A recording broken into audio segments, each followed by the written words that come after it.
बहुत उपयोगी होगी। उस तरह की घास उनको सस्ते दामों पर दी जाएगी। ये छोटे छोटे बंडल बनाने को बोला गया है, 20-20 किलो के बंडल बनाए।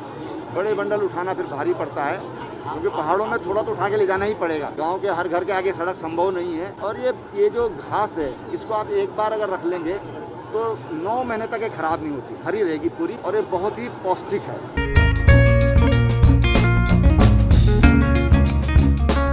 नमस्कार, आप देख रहे हैं जय भारत टीवी। मैं हूं आपके साथ आकांक्षा थापा और आज की खबर है उत्तराखंड से। सरकार योजनाओं की घोषणा तो कर देती है, लेकिन उसके बाद इन योजनाओं का क्या होता है? क्या लोगों को इन योजनाओं का लाभ मिल पाता है? आज इन्हीं सब सवालों का जवाब हम आपको देंगे और जानेंगे क्या है उत्तराखंड की मुख्यमंत्री घसियारी कल्याण योजना। उत्तराखंड के पूर्व मुख्यमंत्री त्रिवेंद्र सिंह रावत ने प्रदेश में जंगल में घास काटने के लिए जाने वाली महिलाओं की सुविधा के लिए मुख्यमंत्री घसियारी कल्याण योजना बनाई।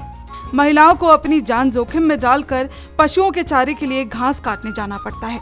इन्हीं कठिनाइयों को देखते हुए सरकार द्वारा ये सौगात उनको दी गई। इस योजना के जरिए पशुपालन करने वाली महिलाओं को सस्ते में पशु का चारा भी उपलब्ध होगा। सस्ता खाद्यान्न योजना की तर्ज पर पशुओं का चारा उपलब्ध कराया जाएगा। इसके तहत 7,771 सरकारी केंद्रों पर कम दरों पर चारा बिक्री की व्यवस्था भी की जाएगी।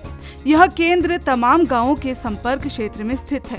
ऐसे में महिलाओं को अपने घरों के नजदीक ही चारे की उपलब्धता हो सकेगी और आसानी से पशुओं के लिए लाभदायक चारा भी मिल पाएगा। वहीं इस योजना पर उत्तराखंड के नेताओं की राय भी हमने जानी। कांग्रेस उपाध्यक्ष सूर्यकांत धस्माना की माने तो सरकार द्वारा चलाई जा रही ये घसियारी योजना का कोई औचित्य नहीं है। साथ ही उन्होंने कहा कि बीजेपी उत्तराखंड की महिलाओं को केवल घसियारी तक ही सीमित रखना चाहती है। आइए आपको दिखाते हैं कि इस योजना पर उत्तराखंड कांग्रेस उपाध्यक्ष ने और क्या क्या कहा। योजना का कोई औचित्य नहीं है। राज्य में जो महिलाओं की असली समस्याएं हैं उनको तो ये सरकार एड्रेस ही नहीं कर रही, और ले देकर के 5 साल में एक योजना ला रहे घसियारी योजना। पहले तो आप यहाँ की माँ बहनों को केवल घसियारी तक ही सीमित रखना चाहते हो। राज्य में तमाम इतने बड़े बड़े तीनों रौतेली से लेकर के और यहाँ पर तमाम सिद्ध पीठ हैं, किसी अच्छी नाम से इस योजना को चलाते और मदद करते तो समझ में आता था, लेकिन ये सारी फर्जी काम है। वहीं घसियारी योजना पर कांग्रेस नेता गरिमा दसौनी ने भी अपनी राय हमारे सामने रखी, जिसमें उन्होंने कहा कि पिछले 4 सालों में सरकार की सारी योजनाएं केवल घोषणा तक ही सीमित रह गई और धरातल पर नहीं उतर पाई। देखिए, अमूमन अगर हम देखें इन 4 सालों में जितनी भी योजनाएं घोषणाएं, चाहे वो युवाओं के लिए करी गई हो, चाहे महिलाओं के लिए करी गई हो, वो सिर्फ कोरी घोषणा ही बनकर रह गई है, धरातल पर उतर नहीं पाई। ये घसियारी योजना 10 महीने जब चुनाव को रह नहीं गए हैं तब आप घसियारी योजना लॉन्च कर रहे हैं। कितना ये ज़मीन पर उतर पाएगी, कितना महिलाओं के बोझ कम हो पाएंगे, क्योंकि हमारी बच्चियाँ जो दूरस्थ ग्रामीण इलाकों में रहती हैं उनकी स्पाइन पूरी तरह से फॉर्म नहीं हो पाती। 16-17 साल की वो बच्चियाँ हैं, उनकी रीढ़ की हड्डी अभी शेप भी नहीं ले पाती कि इतने भारी भारी पानी के बर्तन और भारी भारी घास के गट्ठर वो उठाती हैं, तो वो जिंदगी भर के लिए टेढ़ी की टेढ़ी ही उनकी बॉडी रह जाती है, सीधी नहीं खड़ी हो पाती हैं। ऐसे में ये योजना का कॉन्सेप्ट अच्छा था, लेकिन उतारने का समय और टाइमिंग थोड़ा शायद देर हो गई। जहां कांग्रेस के नेताओं ने घसियारी योजना को लेकर बीजेपी सरकार पर निशाना साधा, वहीं आम आदमी पार्टी के नेता भी सरकार की इस योजना से संतुष्ट नहीं दिखे। आम आदमी पार्टी से डिम्पल सिंह ने कहा कि सरकार को योजना को धरातल पर लाना चाहिए, सिर्फ घोषणा करने से योजना सफल नहीं हो जाती।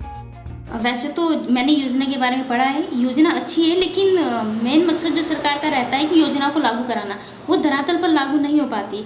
अभी जैसे आप भी समझते हैं 8-9 महीने बचे हैं, सरकार बहुत सारी योजनाएं लाएगी, कोशिश करेगी कि पुरानी योजना को फीते काटे, लेकिन वो धरातल पर लागू ही नहीं हो पा रही है। जैसे कि पहले भी एक महिलाओं के लिए इनका या बेटियों के लिए चल रहा था, बेटी बचाओ बेटी पढ़ाओ, वो भी कहीं ना कहीं इनका फेल होता नजर आ रहा है। आज भी देखिए महिलाओं के लिए किस तरह के बयानबाजी आ रही है। तो वही है कि योजनाएं सिर्फ लानी नहीं है, योजना को लागू करना है। और खास तौर पर पहाड़ पर तो हम ये चाहते हैं कि शिक्षा, स्वास्थ्य और महिलाओं के लिए जितना हो सके सरकार करे, लेकिन सिर्फ योजना न लागू करे, उसको धरातल पर लाए।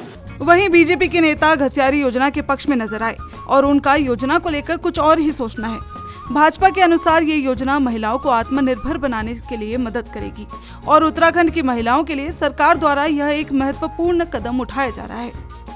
जिस प्रकार से घसियारी योजना जो है लॉन्च की है भाजपा की सरकार ने, जो पहाड़ों में रहने वाली महिलाएं हैं,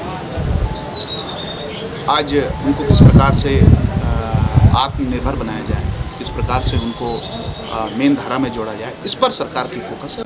ये तो थी नेताओं की राय।